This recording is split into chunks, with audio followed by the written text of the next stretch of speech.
It was 1 in the morning, and the room was the color of a screen.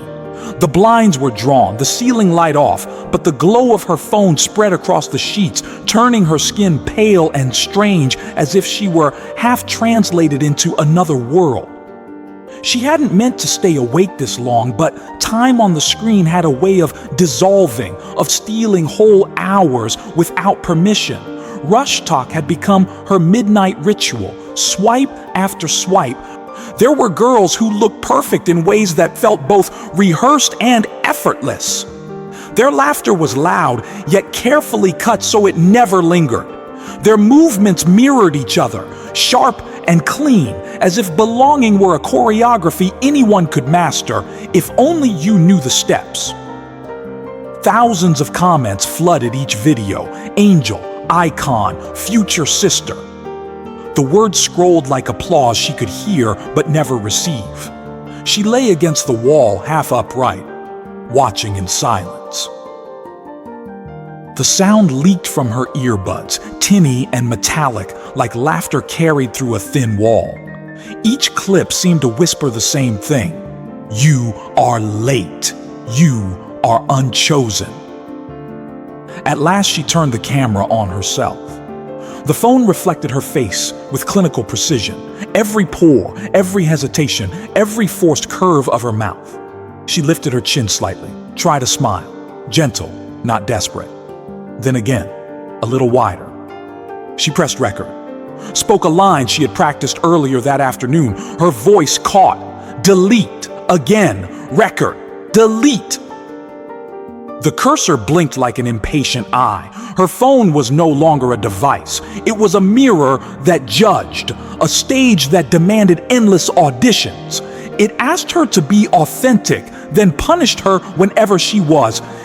Each draft she erased was not just a video, it was a small burial of her own voice. She wondered if she was rehearsing herself out of existence. The contradiction gnawed at her. She longed for real connection, yet the only way she knew to chase it was through performance. She wanted to be seen for who she was, yet she dressed her words and gestures in borrowed clothing, fearing that the naked self would be invisible. Her chest tightened with a thought she had whispered before but never fully admitted. If I don't hurry, I'll be left behind. The phone vibrated in her palm, a sudden pulse that startled her. For an instant, she hoped it might be a message, a sign, an invitation, but it was nothing. A generic alert, a reminder she hadn't asked for. The emptiness of it weighed more than the silence before. She flipped the phone face down on the blanket, but its light still spilled sideways, faint, accusing. Outside the window, the campus slept. A late train sighed in the distance, dragging its horn across the night. Somewhere in the hall, a door slammed, then quiet returned. But inside the room, time was a predator. Every second felt like proof that she was falling behind. Another girl posted, another group formed, another belonging sealed without her. Her phone lay inches away, glowing faintly through the fabric. She stared at the ceiling but felt its presence like a demand. It was not just an object anymore. It was the weight of being measured, of being asked to prove herself endlessly. She turned onto her side, wrapped the blanket tighter, and breathed shallow, as though she could hide from its gaze. The question rose in her chest again, heavier now, unbearable in its silence. What if no one ever picks me? The phone glowed again, as if it could sense her hesitation. She picked it up not because she wanted to, but because leaving it alone felt worse. The scroll resumed. More clips, more faces smiling in perfect symmetry. She tried to keep her breathing steady, but her chest felt crowded, as though she were suffocating under the weight of other people's ease. She whispered into the quiet, "I need to hurry before it's too late." The words slipped out half-formed, fragile, yet they landed in the room like a sentence already decided. Her own voice startled her. It was the sound of someone confessing fear without meaning to. She remembered the way she had spent the afternoon, sitting cross-legged in front of the mirror, phone balanced on a stack of books, practicing smiles until her cheeks ached. She had tried different tones of voice, adjusting her laugh, softening her gestures. She had studied the clips that earned the most comments, dissecting them like a textbook. All of it in the hope of capturing something she could not name, a kind of belonging that promised safety but demanded sacrifice. The contradiction pressed harder. She longed to be real, yet every real attempt felt like failure. When she spoke as herself, her voice sounded thin compared to theirs. When she tried to copy them, she hated the reflection on the screen. She felt trapped in a corridor with two locked doors. Invisibility on one side, self-erasure on the other. Her phone vibrated again, lighting up with another notification that meant nothing. Still, her pulse quickened. She reached for it instinctively, ashamed of her own hunger, yet unable to resist. She opened the app, and the endless feed poured over her again, pulling her under. It was not connection. It was drowning. RushTok had grown larger than sorority rituals. It had become a map of the whole world. Perform. Be charming. Smile through the ache, or risk being left outside, nameless. She thought of the thousands watching, judging, deciding with a single tap who was worthy and who was not. She felt herself shrinking under their unseen gaze, a shadow performing for ghosts. Somewhere in her memory, she recalled words she had once read, that anxiety was not proof of failure, but the doorway to growth. Yet in her bones, all she felt was the terror of wasting time.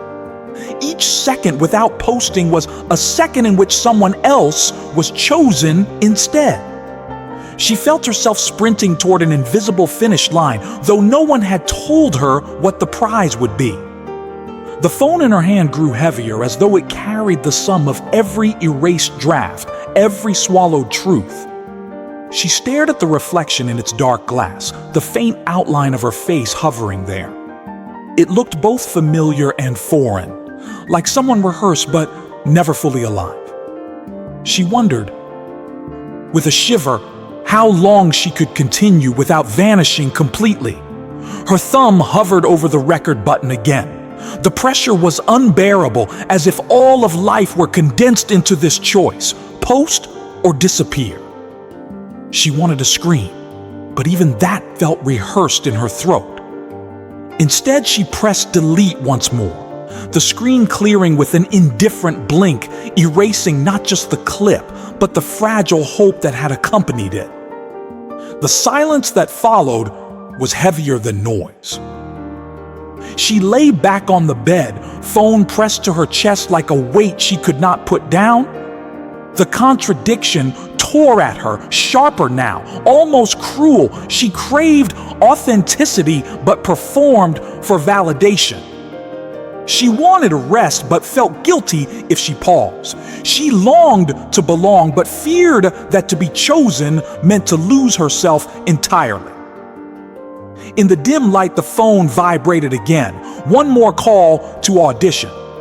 She closed her eyes, whispering the question that gnawed at her. What if I never make it in time? What if I am already too late? The scroll broke without warning. For an hour, she had been swimming through choreographed perfection, smiles too wide, outfits too aligned, voices too sharp with cheer. Then, suddenly, the pattern shattered. The algorithm offered her something unpolished, a slip of rawness it had not meant to reveal.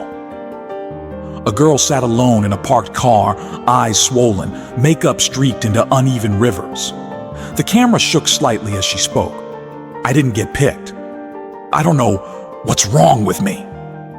There was no soundtrack, no glitter, no clean transition to cover the silence after her words, just the hollow thud of breath breaking against the steering wheel. The clip lasted seconds, yet those seconds stretched. For the first time that night, the girl on the bed felt her own chest soften. It wasn't sympathy exactly, it was recognition. Here, finally, was a piece of honesty that had slipped past the gates. The screen was not showing success or belonging, it was showing what it cost to be measured and rejected.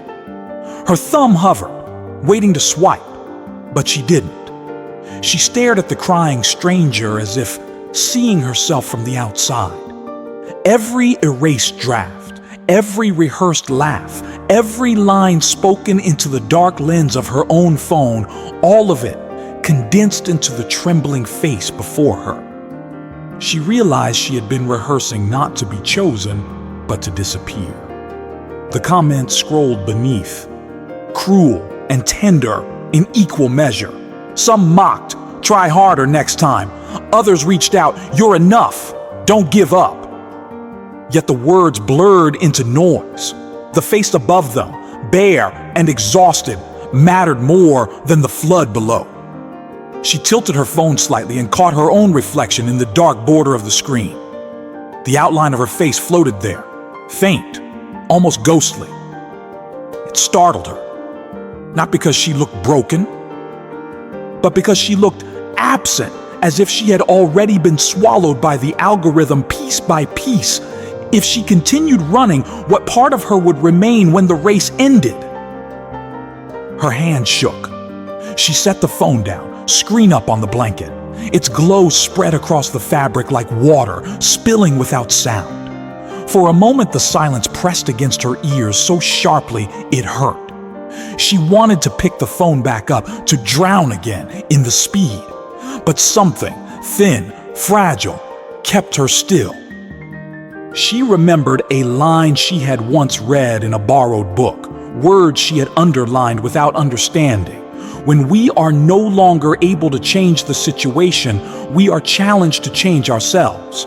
Tonight, the meaning arrived with clarity. She could not slow the rush, could not halt the feed, could not bend the world into granting her belonging, but she could refuse to let it strip her down to nothing. She could pause, even if the world demanded she sprint. The thought did not arrive like thunder. It came like a crack in the ice, small, almost invisible, but powerful enough to break the surface. A hairline fracture in her soul that admitted light. She realized if she kept rushing to belong, she would lose herself entirely. Her phone pulsed again, vibrating insistently. The screen flashed a new video, a new chance to be swallowed. She stared at it, her body tense with habit, yet did not reach for it. The phone buzzed once more, then fell still. Its glow dimmed, then faded. She lay on her side, watching the shadow of the device, feeling its presence, but no longer answering its command. The silence deepened, and into that silence rose a new question. Not, what if no one picks me? But who am I when no one is watching? It was not an answer, and it was not peace. But for the first time in weeks, she allowed the question to remain. She let it breathe beside her in the dark, and in that act, choosing not to chase, choosing to hold the unknown, she sensed a different kind of survival, quieter and more lasting than applause. Morning never truly arrived in the room. The blinds still sealed it in shadow, yet something inside her had shifted during the long hours of silence. The phone rested on the blanket beside her, no longer in her hand, no longer dictating her every breath. It was still there, humming with potential noise, but for the first time it felt like an object she could resist, not a master she had to obey. She sat up slowly, rubbing her face. The temptation was immediate: reach, swipe, drown. The habit clawed at her fingers like muscle memory, but instead, she pressed her palms together, forcing her hands still. A thought circled back, fragile, yet insistent. If I do not choose myself here, I will vanish.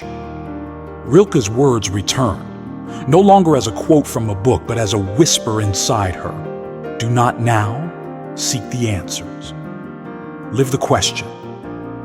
She repeated the phrase quietly, tasting each word as if it might dissolve on her tongue. Live the questions. Perhaps belonging was not something to win, but something to grow into, slowly, awkwardly, without spectacle. Perhaps her worth was not in being picked at all, but in being willing to remain unfinished. The phone lit again. A banner slid across the screen, trending now, Top Rush Picks 2025. The headline burned like a dare. Her thumb twitched. She nearly reached, but then she looked at the glow with new eyes. It was not a promise. It was a trap door back into the performance that had drained her soul. She let the light fade, then turned the phone face down. The silence that followed no longer felt like punishment. It felt like air. She drew in a deep breath, one she did not disguise or rehearse. In that simple act, she discovered a form of meaning, not spectacular, not validated by thousands of strangers, but hers. She realized that meaning did not require an audience. It required fidelity. She stood, padded across the room, and stretched her arms. Her body cracked, stiff from hours bent over the screen. She picked up a notebook from her desk, one that had gathered dust since the semester began. On the first page, she wrote a single sentence, sloppy and unplanned. I am not a draft waiting to be erased. It wasn't polished, it wasn't shareable, but it was true. The more she wrote, the more she felt the contradiction lose its grip. The world outside would still rush, girls would still post perfect clips, still earn their applause. But here, in the quiet, she had found something steadier than performance, a private space where questions could live without being solved in 30 seconds. Her phone buzzed again, insistent, but she no longer jumped. She let it vibrate on the desk, a small creature demanding attention while she kept writing. In the margin, she drew a square, her own symbol for the screen, and then a line through it. Not a rejection of the device itself, but of the demand that it define her. The world outside remained unaltered. Her followers had not grown, her social status had not changed, but the shift was internal and therefore decisive. She was not racing to be chosen. She was learning to remain, and in remaining, she had chosen herself. Rilke's voice lingered like a gentle echo. Patience is not delay, it is trust in becoming. She understood now. Meaning was not hidden in the next clip, the next post, the next performance. It was hidden in her willingness to breathe here, now, and claim this unfinished self as worthy. She picked up her phone once more, not to scroll, but to place it in the drawer of her desk. The action felt ceremonial, as if she were setting down a weapon she no longer needed to wield against herself. The room was still dim, the night not yet over. But inside her, something like dawn had begun. The phone remained in the drawer, a small exile that seemed almost absurd compared to its usual throne in her hand. She sat at her desk, notebook open, words sprawling in uneven lines. At first the page looked clumsy, messy. But with each sentence she felt something solid return, an anchor, however small, that was hers alone. It was strange how quickly the world outside tried to pull her back. Notifications gathered like storm clouds on her lock screen. Friends texted in group chats, their words racing across the screen in bright bubbles. New hashtags rose and collapsed in the span of minutes. The pace outside had not slowed, but she no longer mistook it for truth. The question now was not whether she could keep up, it was whether she wanted to. She thought of how often she had rushed through everything, not just RushTok. She had rushed through classes, always calculating which achievements would look best on a resume. She had rushed through conversations, crafting replies that would land well instead of admitting what she really felt. She had rushed even through her pain, trying to heal faster than she could grieve. Every part of her life had been turned into a performance with deadlines no one had set, but everyone seemed to obey. Now in the silence, she saw the pattern clearly. It wasn't just Greek life on a screen. It was the entire culture she lived in. Build your brand before you build your story. Display confidence before you have found it. Collect milestones before you have lived them. She realized she had been sprinting toward belonging as if life were an audition. And in that sprint, she had missed the texture of her own existence. The phone buzzed faintly in the drawer, muffled but persistent. She let it. Instead, she wrote in the margin of her notebook, "If I don't stop performing, I'll never meet myself." The words startled her. They looked almost foreign, as if someone wiser had left them there for her to find. She underlined them twice. In that moment, she understood. Patience was not wasted time. Patience was trust. Trust that life could unfold without her forcing it into a viral reel. Trust that meaning would not vanish if it did not arrive on schedule. Her thoughts wandered to others she knew. A friend who had rushed to graduate early, only to collapse into burnout before her first real job. Another who curated every post like a museum exhibit, yet confessed in whispers how empty she felt when the likes faded. They were not weaker than her.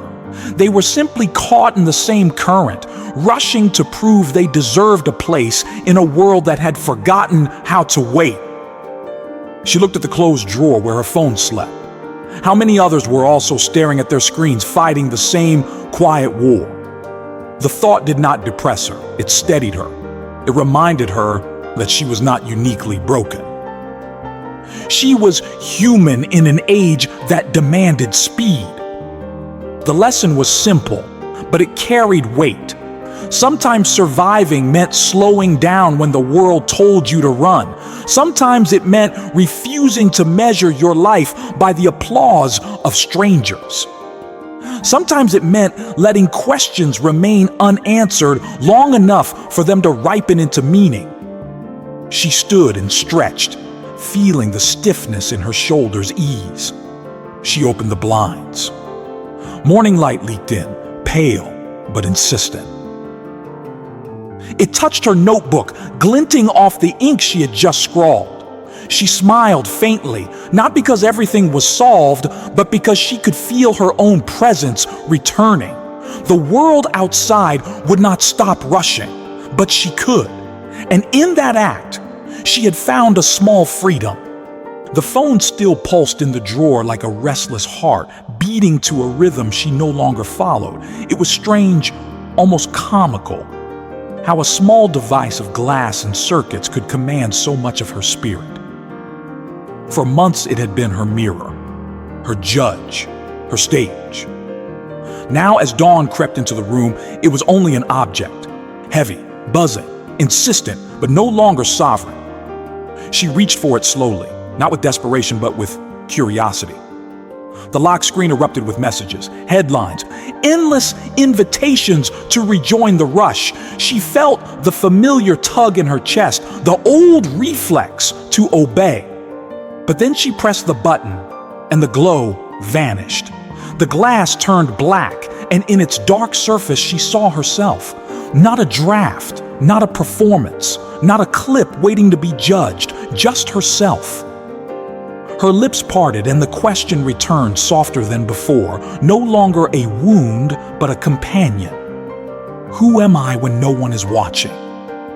She did not try to answer. She let the question linger. Alive and unfinished, the way Rilke once urged, be patient toward all that is unsolved in your heart. Live the questions. For the first time, patience did not feel like punishment. It felt like strength. It was not waiting passively for an answer to fall from the sky. It was trusting that meaning ripens slowly, the way fruit does, unseen beneath the skin, until one day it offers sweetness. She thought of how many times she had rushed. rushing to belong, rushing to heal, rushing to grow into someone others would approve of. Each rush had left her emptier than before, but here, in the quiet, she felt the truth with startling clarity. Patience was not delay. Patience was self-worth.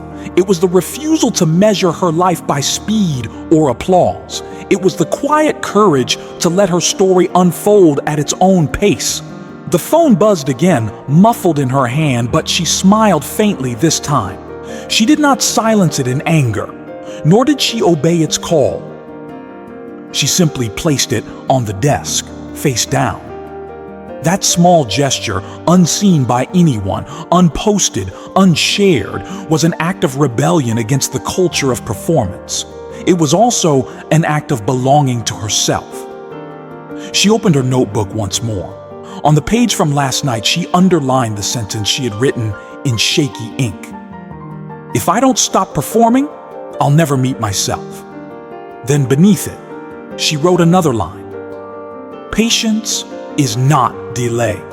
It is trust in becoming." Her hand trembled, not with fear, but with relief. These words were not content. They were not a caption waiting for likes. They were markers on a private map, a map that pointed inward. She realized that even in an age of constant noise, meaning could still be cultivated in silence. She stood by the window, pulling the blinds higher. The light fell across her face, pale at first, but warming. Outside, the world was already moving, rushing. Students walked quickly across the quad, their phones lit in their hands.